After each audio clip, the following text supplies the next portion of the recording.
I'm shocked to listen to the outrageous comments from the Israeli representative. If we want to talk about genocide, it's Israel that's committing on our own eyes every day. He represents a government that killed more than 70,000 people, civilians, including children, women, elderly, doctors, and other health workers, and patients in hospitals, destroying infrastructures, deliberately starving people of Gaza. To come before us, esteemed council, and accuse Somalia of committing genocide is just ridiculous and it's unbelievable. The room was supposed to be calm, polite, diplomatic. Instead, it felt like a courtroom where history itself was on trial. At the heart of the United Nations Security Council, a Somali diplomat leaned forward and spoke words that stunned the chamber into silence. If we want to talk about genocide, it is Israel that is committing it before our eyes every single day. That single sentence shattered the routine language of international diplomacy. No prepared statement, no cautious phrasing. Just raw accusations spoken in a room where every word is measured, recorded, and remembered. The spark was a controversial decision by Israel to recognize Somaliland as an independent entity. To Israel, it was a legal and historical acknowledgement.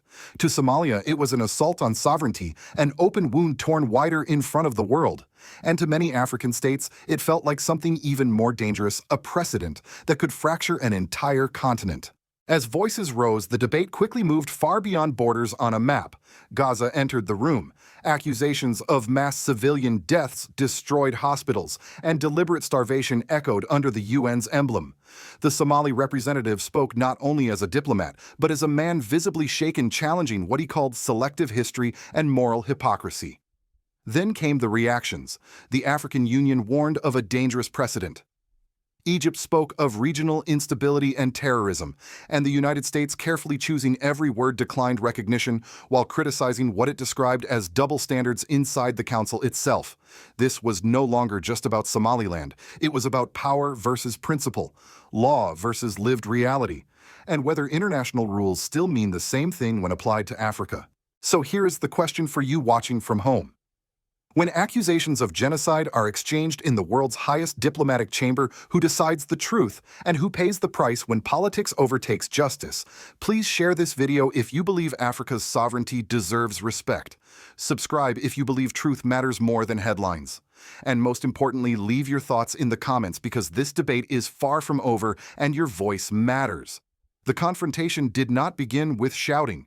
It began with documents, dates, and carefully chosen words. Standing before the United Nations Security Council, the representative of Israel laid out what he described as a long, consistent, and lawful relationship with Somaliland. His tone was calm, deliberate, almost academic. This, he suggested, was not a sudden provocation, but the continuation of history. Israel's argument rested on three pillars: history, law, and precedent. First, history. The Israeli delegate reminded the council that in June 1960, the former British Somaliland Protectorate briefly emerged as an independent state.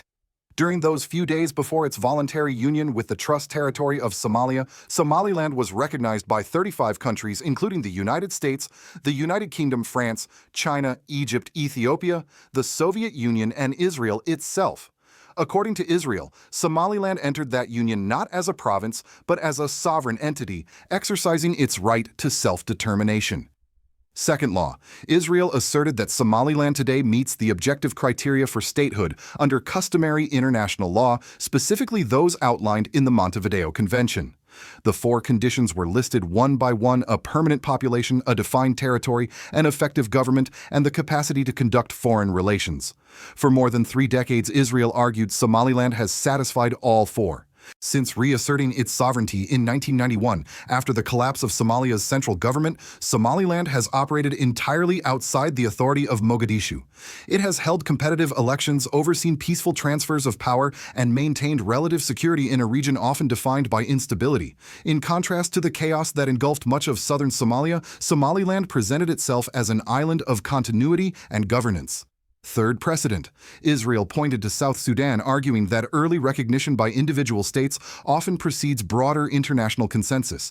In that case, reality was acknowledged first, legitimacy followed later. Recognition, Israel stressed, is not an act of aggression, but a diplomatic tool, one that can encourage responsibility, clarity, and stability. The Israeli representative also addressed accusations of hostility head-on.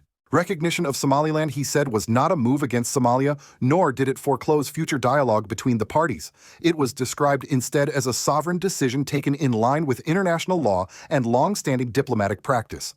Importantly, Israel framed its decision as forward-looking. It aligned the recognition with the spirit of the Abraham Accords, prioritizing pragmatism over paralysis, cooperation over isolation, and engagement over denial of facts on the ground.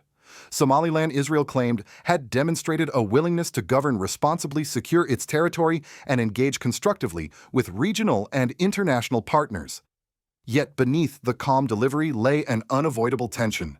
To Somalia and many African states, this was not a neutral legal exercise. It was a reinterpretation of history that ignored post-colonial borders, a selective application of international law, and a dangerous challenge to the principle that has held Africa together since independence, the inviolability of inherited boundaries.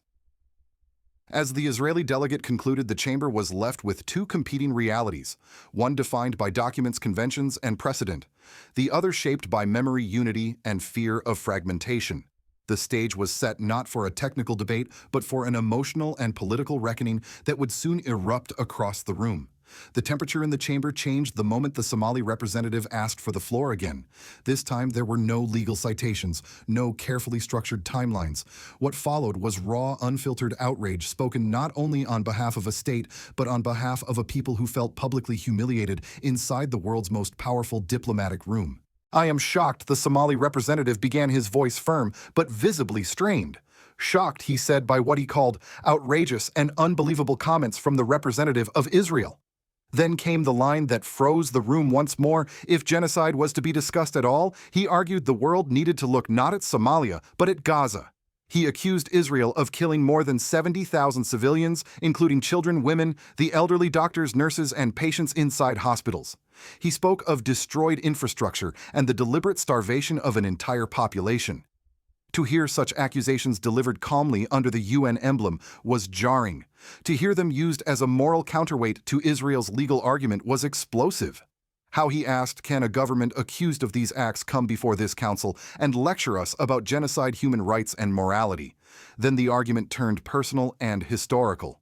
The Somali representative rejected Israel's portrayal of Somali history, outright calling it selective history generated in someone else's mind. Somalia, he insisted, is one country, one people, one religion, a nation that fought together against colonial rule and continues to fight terrorist organizations across the Horn of Africa as a unified society. He directly challenged the Israeli narrative surrounding the Isaac genocide. What happened in Somalia, he said, was a brutal civil war, one with complex causes and devastating consequences, but not a genocide as framed by Israel. He added that external financing and interference played a role in fueling that conflict, a point meant to shift blame away from internal ethnic targeting and toward geopolitical manipulation. When the issue of Somaliland itself returned to the center of the debate, the Somali representative drew a sharp geographic and political line. What Israel referred to as Somaliland, he argued, was not a unified or universally supported entity. Nearly 45% of the territory and population, the northeastern regions, remain firmly part of the Federal Republic of Somalia. Even within the northwest, he said, large communities oppose separation, particularly near the Djibouti border.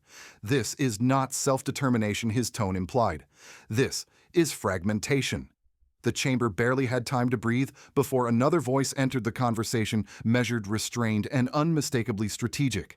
The representative of the United States acknowledged the intensity of the debate but sought to lower the temperature. Meetings like this, he said, risked distracting the Council from its core mission, maintaining international peace and security.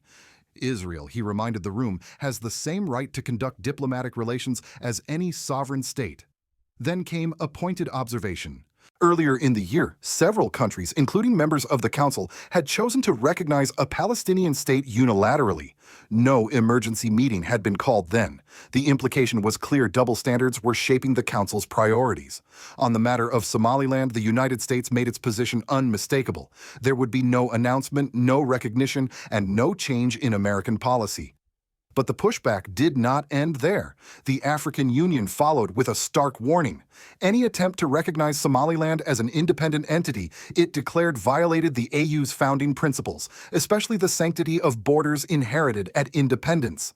Such actions, the Union cautioned, threatened to open a dangerous door across Africa, one with grave consequences for peace and stability on the continent. What began as a legal argument had now reached its climax, a collision of law memory, morality, and power played out under the watchful eyes of the world. And the room knew it. This was no longer just a debate. It was a rupture.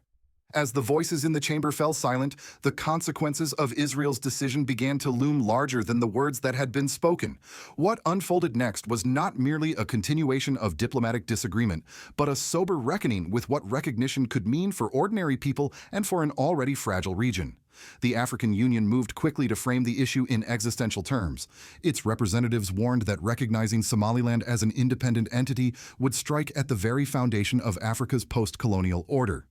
Since the 1960s, the continent has largely held together by one hard-learned principle: borders inherited at independence must remain inviolable, however imperfect they may be.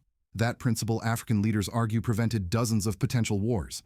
From the AU's perspective, Israel's move threatened to reopen those sealed fractures.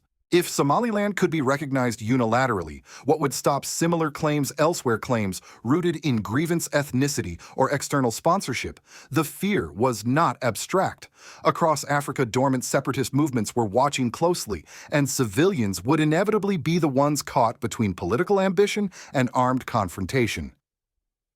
Beyond legal doctrine, the African Union stressed the human cost. Any attempt to alter Somalia's territorial integrity, it argued, risked undermining ongoing efforts to consolidate peace, rebuild state institutions, and restore trust between communities after decades of conflict. Fragmentation would not empower civilians, it would expose them. That concern was echoed and sharpened by Egypt, whose representative delivered one of the most forceful interventions of the session. Egypt framed the issue not only as a Somali crisis, but as a direct threat to regional security stretching from the Horn of Africa to the Red Sea. For Cairo, Somalia's stability is inseparable from its own national security. Egypt warned that recognition of Somaliland could embolden terrorist organizations, particularly al-Shabaab. In moments of political uncertainty, extremist groups historically exploit confusion, grievance, and weakened state authority. A divided Somalia, Egypt argued, would offer precisely the conditions such groups need to expand recruitment territory and attacks, placing civilians at even greater risk. The economic implications were equally alarming.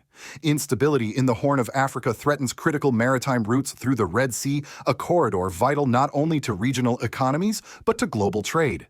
Any escalation could disrupt shipping, raise costs, and deepen hardship for populations already struggling with poverty, displacement, and food insecurity. From Somalia's perspective, the civilian consequences were immediate and personal. The government stressed that millions of Somalis north and south had endured decades of war, famine, and foreign interference. Recognition of a breakaway region, they argued, would not bring peace or development. It would reopen wounds and derail reconciliation efforts painstakingly built over years. Politically, the decision also risked isolating Somalia at a moment when international support was crucial. The country remains locked in a difficult fight against terrorism while attempting to rebuild governance and infrastructure. Diverting diplomatic energy toward defending territorial integrity could weaken those efforts, with civilians once again paying the price. What emerged from these warnings was a clear pattern. The debate was no longer about whether Somaliland met legal criteria on paper. It was about whether the international community was prepared to absorb the real-world fallout: displacement, insecurity, radicalization, and renewed conflict. In the end, Africa's message was unmistakable. Sovereignty is not an abstract concept. It is a shield meant to protect people. And when that shield is cracked by unilateral decisions or selective interpretations of law, it is civilians, not diplomats, who stand exposed. As emotions surged inside the chamber, one voice stood apart, carefully controlled, deliberately restrained. The representative of the United States did not echo the moral outrage of Somalia, nor did he endorse Israel's legal reasoning. Instead, Washington chose the narrow path of strategic distance. The American statement opened with a subtle rebuke, not of Israel, but of the meeting itself. Emergency sessions like this, the U.S. delegate argued, risk distracting the Council from its central responsibility, maintaining international peace and security. The message was clear. In Washington's view, the chamber was becoming a theater of political symbolism rather than a forum for de-escalation. On Israel's right to conduct diplomacy, the United States was unambiguous. Israel, like any sovereign nation, is entitled to pursue diplomatic relations. That assertion signaled continuity, with long-standing U.S. policy defending Israel's diplomatic autonomy, while avoiding endorsement of every strategic choice it makes. Then came the moment many in the room were waiting for. On the question of Somaliland, the United States made it plain there would be no recognition, no announcement, and no change in American policy. Washington neither validated Israel's decision nor condemned it. This neutrality was not accidental. It was calculated.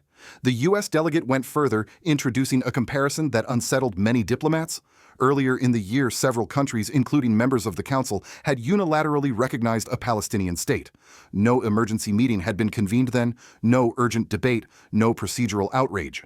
The implication was sharp. The Council's focus often reflects political convenience rather than consistent principle. This reference to double standards resonated far beyond the room. For many observers, particularly in Africa and the Global South, it reinforced a long-held belief that international law is applied selectively, depending on who is acting and where the consequences fall. Beyond Washington, the global response coalesced quickly. The African Union maintained its firm opposition, reiterating that recognition of Somaliland violates the foundational principle of respecting borders inherited at independence. The AU warned that such actions risk setting off a chain reaction, one that could destabilize not only Somalia but multiple regions across the continent. Arab states echoed this concern, linking the issue directly to the Middle East. Several delegations argued that Israel's move represented a dangerous export of regional instability, projecting unresolved conflicts from Gaza into the Horn of Africa. The fear was not theoretical. The Red Sea, already under strain from geopolitical tensions, sits at the intersection of African, Arab, and global security interests. From Europe and Asia, reactions were more cautious. Many governments avoided public alignment, choosing instead to monitor developments quietly. Yet, silence itself carried meaning. In diplomatic circles, restraint often signals unease, an acknowledgement that recognition once granted cannot easily be reversed. Taken together, the global response revealed a fragmented international order, one where law, morality, and power no longer move in unison, one where the same act recognition can be framed as lawful pragmatism or reckless provocation, depending on perspective. For the United States, the calculation was clear: avoid escalation, preserve influence on all sides, and prevent the Horn of Africa from becoming another uncontrollable fault line. But neutrality comes with a cost. In moments of crisis, silence can sound like indifference. And for those watching from Mogadishu to Hargeisa, from Cairo to Washington, the question lingered: when the world's most powerful actors refuse to choose a side, who is left to carry the consequences? As the session drew to a close, there was no resolution, no vote, no consensus, no comforting sense that clarity had been achieved. What remained instead was something heavier, a warning that extended far beyond Somaliland, far beyond Somalia, and far beyond the walls of the United Nations Security Council. This debate revealed a world struggling to reconcile law with power and principle with politics. On paper, international law offers rules, conventions, and precedents. In reality, those rules are often bent, sometimes quietly, sometimes openly, by geopolitical interests. The recognition of Somaliland forced that contradiction into the open, exposing how fragile the global order can become when consistency disappears. For Somalia, the issue was never abstract. It was about unity after decades of pain, about rebuilding institutions while fighting extremism, about preventing yet another chapter of fragmentation written by forces far from Somali soil. For many Africans, it echoed a deeper fear that the continent could once again become a testing ground for external agendas where borders are questioned and consequences outsourced to civilians. For Israel, the move was framed as lawful recognition grounded in history, legality, and diplomatic precedent. But law, when detached from context and consequence, can inflame rather than stabilize. Recognition is not a neutral act. It reshapes incentives, redraws alliances, and sends signals that others will inevitably follow. The response from the African Union, Egypt, and much of the global south was unmistakable. Africa cannot afford another precedent that rewards division. The scars of colonial borders may be imperfect, but reopening them risks bleeding anew. Extremist groups, regional rivalries, and economic disruption thrive in uncertainty, and civilians always bear the cost. And then there was the silence or restraint of the United States. By choosing not to recognize Somaliland yet declining to condemn Israel's action, Washington underscored a defining feature of today's world: strategic ambiguity. It may preserve influence, but it also raises uncomfortable questions about responsibility when instability spreads. What this moment ultimately exposed was not just a diplomatic rift, but a moral crossroads. If international law is applied selectively, trust erodes. If sovereignty is negotiable for some, but sacred for others, resentment grows. And if powerful actors refuse to draw clear lines, smaller nations are left navigating storms alone. So the question now is not only about Somaliland, it is about what kind of international system we are building. One governed by consistent rules or by shifting interests, one that protects vulnerable societies, or one that experiments with them. As viewers, as citizens, and as witnesses to history, we cannot afford indifference. Please share this video if you believe Africa's sovereignty should never be a bargaining chip. Subscribe if you believe truth and consistency matter more than political convenience. And most importantly, tell us what you think in the comments. Do you believe this decision will bring stability or open a dangerous door the world may not be able to close? Your voice matters. Because when diplomacy fails, silence becomes a decision too.